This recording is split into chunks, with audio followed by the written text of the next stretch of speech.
va continuer maintenant avec nos retours d'expérience terrain. Après celui de Sarah, vous voyez, on commence à avoir les mains véritablement dedans, avec une table ronde qui va être hyper complète. Vous allez accueillir et vous allez pouvoir entendre Juliette Bechdolf, Chief Data and AI Officer de Chaumet du groupe LVMH, Aurélie Lequin, Global Director Data and AI Dell Acoustics, et Julie Pozzi, Chief Data and AI Officer chez Air France KLM. Installez-vous.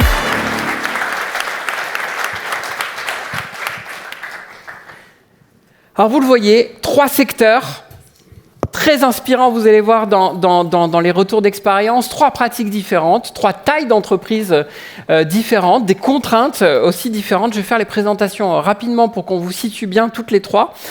Alors Juliette, donc, toi tu es donc de Chaumet, on te présente plus cette grande maison de joaillerie qui fait partie du groupe LVMH. Tu étais précédemment chez Société Générale, chez AXA, où tu occupais un poste responsable de la culture et de la stratégie.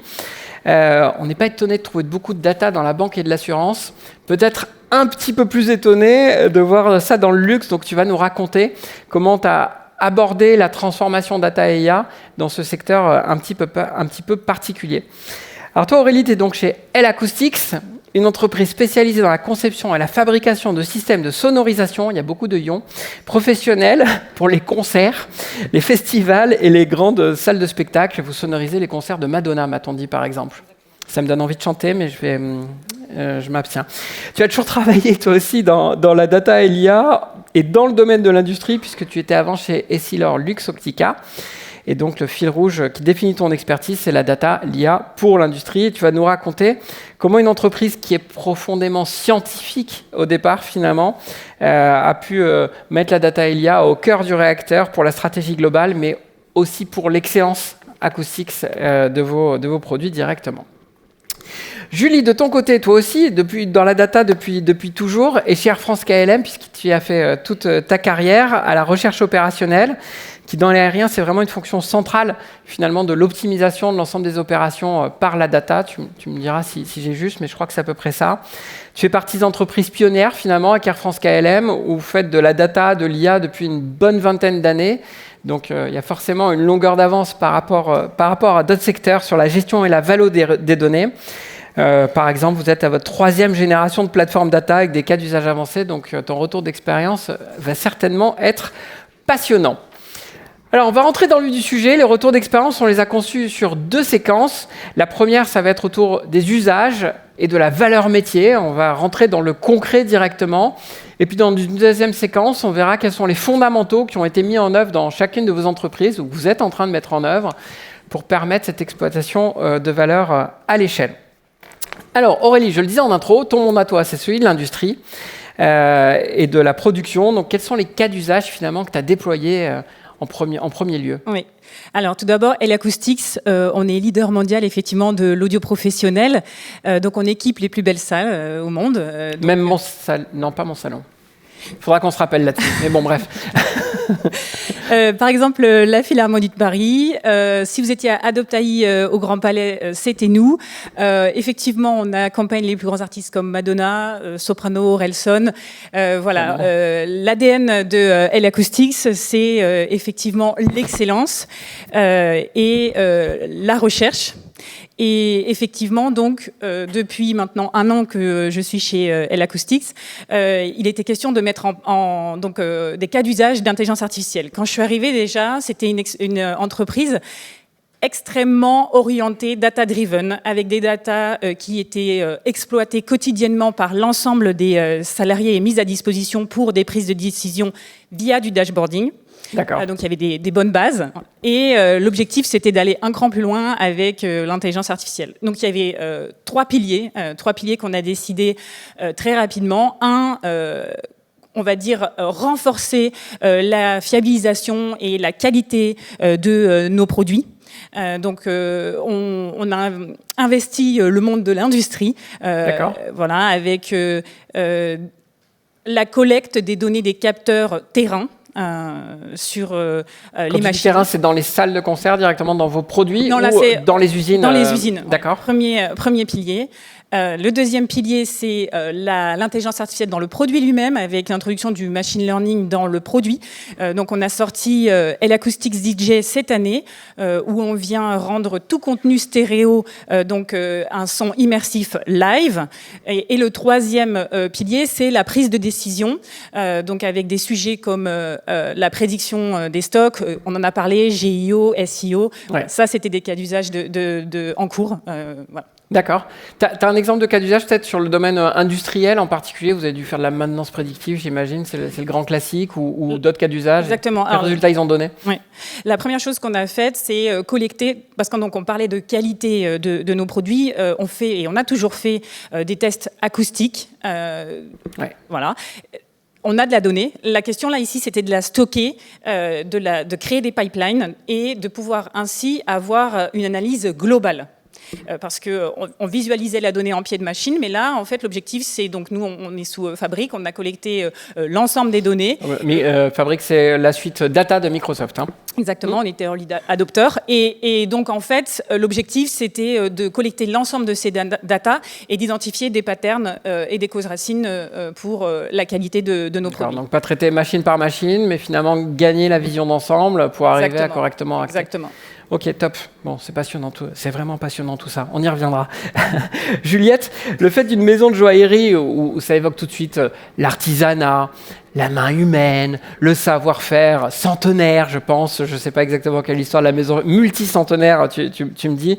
Donc voilà, le fait qu'une telle entreprise ait nommé une personne directement pour valoriser la data, l'IA, pour moi, c'est un vrai signal d'une transformation, d'une envie de créer de la valeur.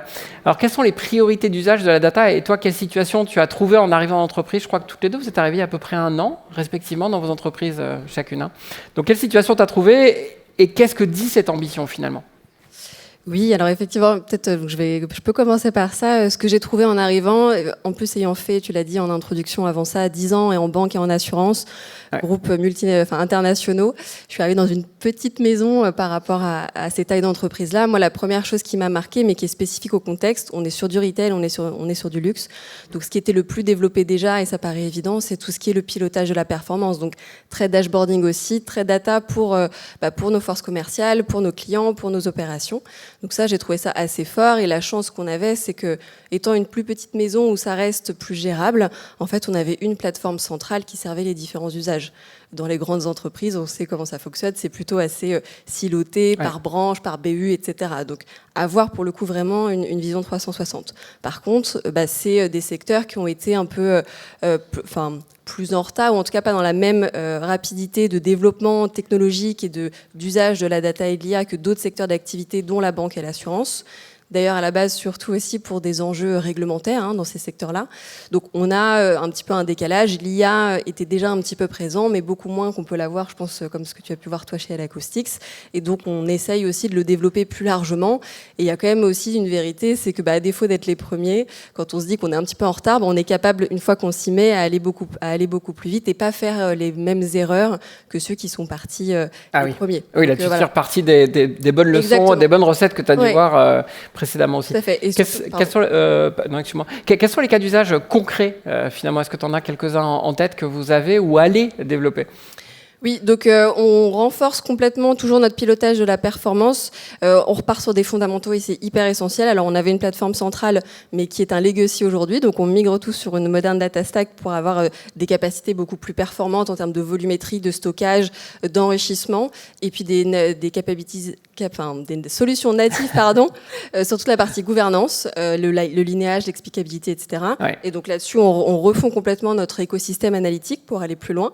Et sur la partie IA, donc on faisait déjà un petit peu de reco de produits, du targeting client ou du forecast, et là on déploie plus largement à l'ensemble des autres expertises business, pour les mêmes raisons qu'il a évoqué Luc tout à l'heure, voilà, le fait d'être vraiment beaucoup plus ciblé. Donc là, on refond du modèle des assortiments, donc tout ce qui est la largeur de notre gamme présente en boutique, ou aussi sur le modèle stock, donc la profondeur de cette gamme en magasin. Et on est aussi en projet sur un assistant IA pour nos vendeurs directement en magasin, pour qu'ils puissent avoir de l'aide à disposition in the pocket, comme on dit, parce que c'est sur leur téléphone pro, en fonction des questions clients ou des procédures en magasin qu'ils doivent respecter. Ça rejoint un des cas d'usage qui a été évoqué tout à l'heure.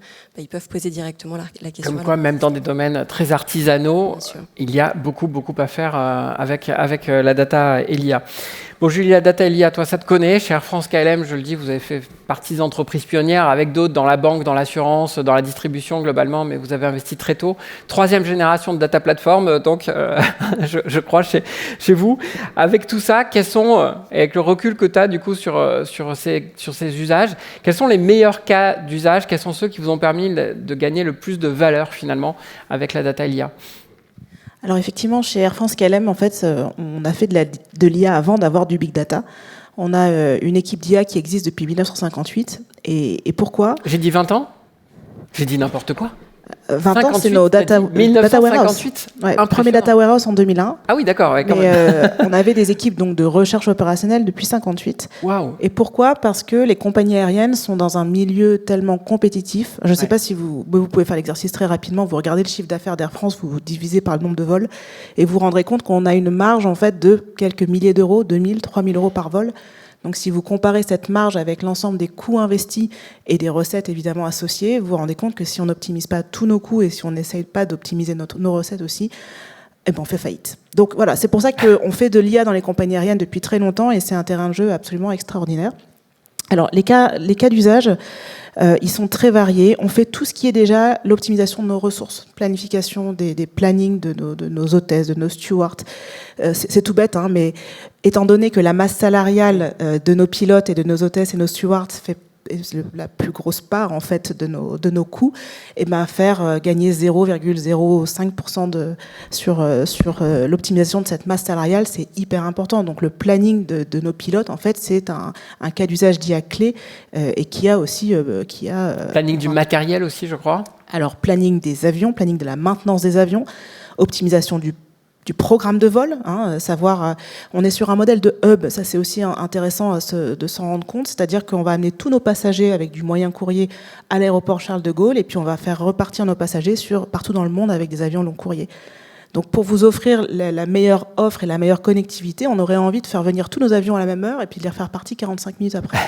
Sauf que ça, évidemment, d'un point de vue dimensionnement de l'aéroport, dimensionnement de nos ressources, c'est juste impossible.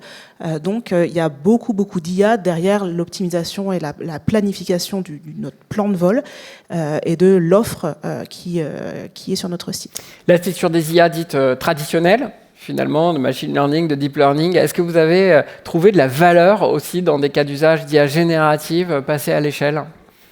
Alors oui, pas beaucoup. Les cas d'usage d'IA générative passés à l'échelle, alors vraiment à l'échelle sur toute une population, on va avoir évidemment les cas d'usage d'IA générative pour les développeurs informatiques. Donc ça, c'est le seul cas d'usage, je dirais, qui est vraiment déployé à des milliers de personnes. La mesure en fait de la valeur, elle se fait sur le fait qu'on a des gros projets de migration vers le cloud, on a des gros projets de montée de version, tout simplement de maintenance de nos applicatifs. Et donc là, c'est facile entre guillemets de mesurer vraiment un gain lié à l'IA générative. Par contre, on a plein d'autres IA génératives qui sont pour moi des petites briques qu'on va pouvoir actionner maintenant ou dans le futur avec des agents.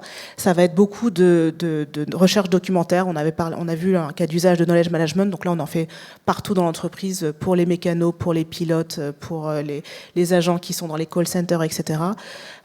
C'est le fait d'avoir des chatbots plus intelligents, de faire de la recommandation de destination sur notre site de manière aussi en langage naturel. Je ne sais pas si vous avez déjà testé. Donc voilà, donc on a ces cas d'usage-là, mais je les considère aujourd'hui comme un petit peu isolés, avec des business cases beaucoup plus faibles que les cas d'usage dont je parlais précédemment, mais qui sont des briques essentielles parce que demain, avec l'agentique, on va avoir besoin de ces petits cas d'usage de knowledge management, de traduction, de summary, etc., pour les appeler avec des agents. Donc finalement, ce que tu es en train de préparer là sur l'IA générative, c'est la prochaine génération avec l'agentique qui pourrait amener plus de valeur. On va maintenant passer un peu aux fondamentaux pour comprendre comment ces cas d'usage peuvent fonctionner à l'échelle, comment ils vont pouvoir délivrer une valeur durable. Et on le sait, pour ça, il faut se concentrer aussi sur les fondamentaux que sont généralement les données en elles-mêmes. Rappelons-le, si elles ne sont pas de bonne qualité, si on n'a pas correctement des bons flux de données, tout est freiné dans l'entreprise.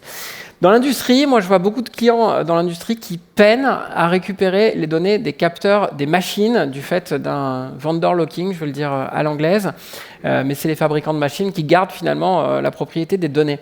Visiblement, vous avez pu passer au-delà de ça. Comment tu as fait, Aurélie, pour pouvoir exploiter à l'échelle ces données de machines ? Oui. On a des challenges, effectivement. Moi, ce qu'on a mis en place, c'est que dans nos équipes, on a des profils de chercheurs. Donc, par exemple, j'ai un docteur spécialisé dans le monde de l'IoT, donc qui va développer les gateways, qui va développer les passerelles software et hardware. Et ça, c'est vraiment quelque chose, je trouve, dans les équipes IA très intéressant, c'est d'avoir des profils non pas pur ingé, mais recherche. C'est le cas aussi sur les enjeux de computer vision. J'ai un profil chercheur.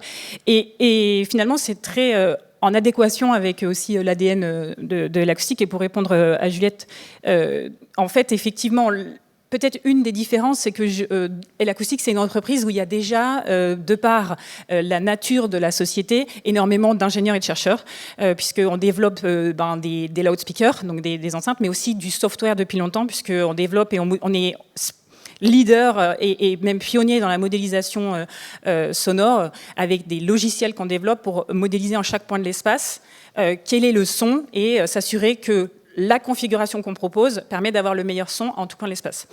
Donc ça, effectivement, on va dire, ce qui peut changer d'une entreprise à l'autre, effectivement, c'est on va dire l'appétence qu'elle a pour la data et l'IA. Et donc ça a été une des réponses, et c'est aussi pour ça que ça a été plus simple, c'est que dans les profils qu'on a au sein de l'entreprise, on a énormément d'ingés et qui sont déjà orientés et mindsetés pour la collecte de la donnée.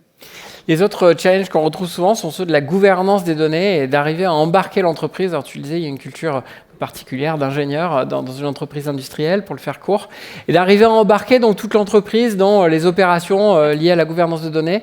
Est-ce que tu es parvenu à le faire ? Quelles ont été les recettes que tu as mises en place ? Exact. En fait, on a mis en place donc une plateforme centralisée unifiée et donc on a mis en place une data communauté. Et ça, c'était clé et ça a été extrêmement important. C'est-à-dire que dans les métiers, dans les business, on a des référents qui travaillent avec nous, qui consacrent jusqu'à 15% de leur temps quotidien, 15% de leur temps avec nous et à nos côtés pour transformer la donnée.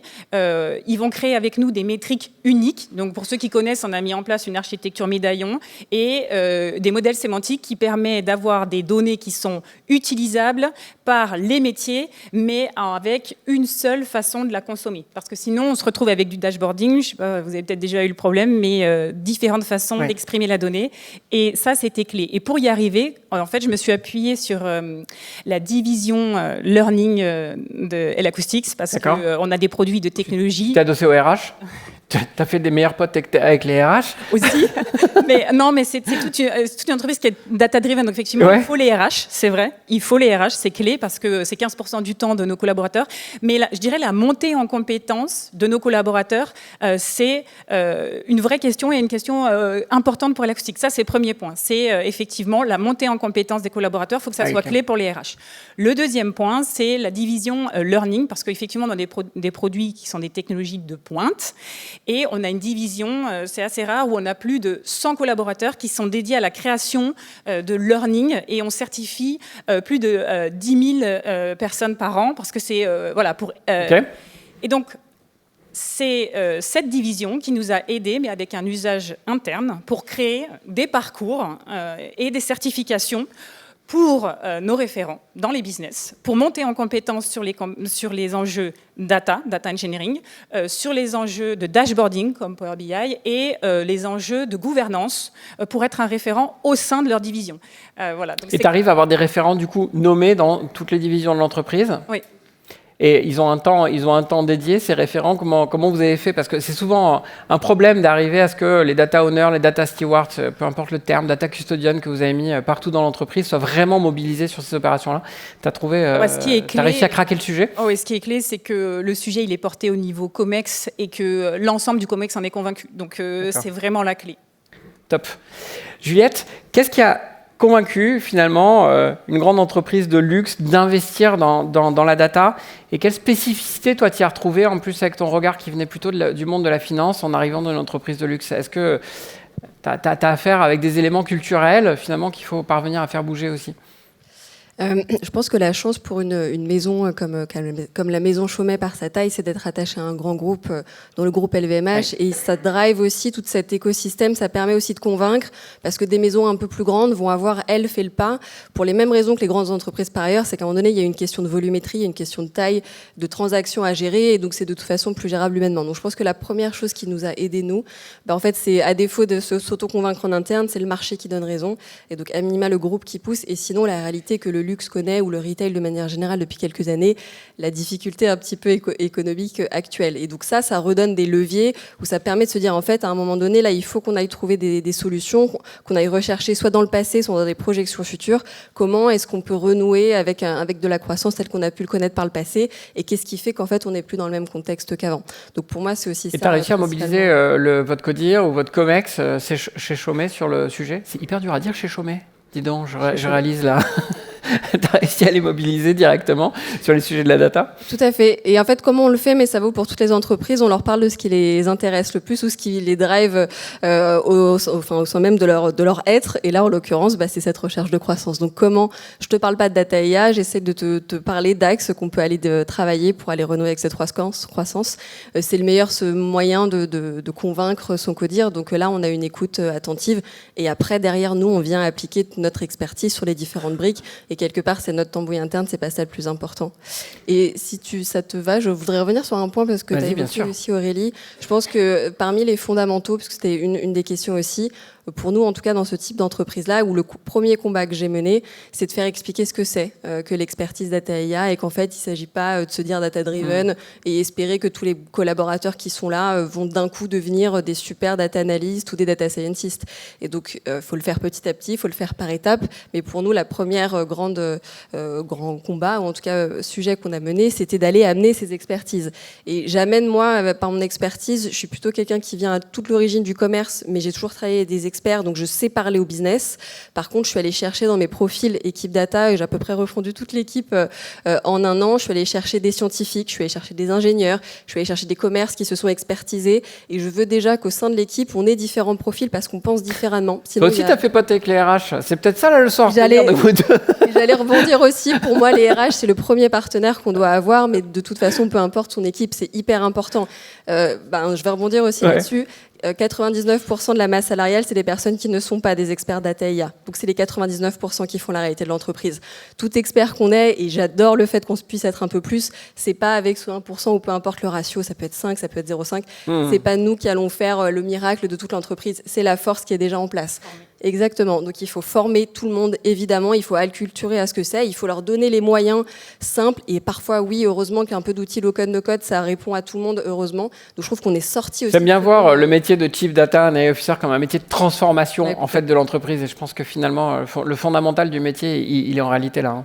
Et d'ailleurs, ce qui a amené pour moi aussi la force fondamentale de l'IA générative par rapport à d'autres technologies qui sont arrivées par le passé, c'est que d'un coup, c'est plus à l'humain de s'adapter à la machine, c'est on pose une question et la machine répond et puis ça s'adapte. Je trouve, il y a des choses un peu basiques qu'on fait aussi en technologie. À partir du moment où l'utilisateur, il clique, il cherche, attends, c'est pas là, c'était par un autre chemin, c'est terminé. Voilà, donc c'est plein de choses comme ça qui redonnent finalement la main et le pouvoir à ceux qui font la réalité du business et qui font qu'on y arrive à s'en sortir. C'est les humains qui sont dedans, et ensuite on leur donne une armée d'agents pour aller beaucoup plus efficacement dans leur quotidien. Super.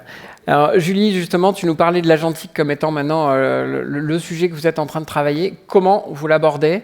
Là, c'est un sujet naissant pour le coup pour tout le monde. On a quelques projets, on accompagne quelques entreprises un peu pionnières aussi de ces sujets-là. Comment vous l'abordez chez Air France KLM ? Comment tu vas chercher la valeur ? Quelles sont tes recettes ? Alors, plein de choses différentes. D'abord, l'agentique, chez Air France KLM, alors c'est peut-être contraire à ce qu'on faisait avant ou ce qu'on voit dans d'autres entreprises, c'est que chez nous, la data IA, c'était pas vraiment un sujet à l'agenda du COMEX parce que c'était là depuis toujours, on en faisait tout le temps, c'était un modèle très décentralisé. Voilà. L'agentique, on le prend complètement différemment. Donc déjà, l'agentique, c'est un sujet du COMEX. C'est un sujet qu'ils ont compris à travers le GEO. Vous imaginez bien que je ne sais pas combien dans la salle d'entre vous planifient déjà vos vacances avec des chats GPT ou autres. Je pense que demain, en fait, on ne fera plus que ça. Donc, vous imaginez bien que c'est pas uniquement le référencement, mais c'est aussi le fait de pouvoir capter vraiment le contexte du client. Parce que tout notre business nous repose sur la personnalisation de l'offre. Donc, si on laisse un agent type ChatGPT aller attaquer directement nos back-ends pour avoir l'offre, on n'aura plus nous tout le contexte du client. On sera incapable on va perdre la bataille de la personnalisation. Donc, déjà, c'est en faire un sujet stratégique, en faire un sujet du COMEX. Ensuite, en faire un sujet métier.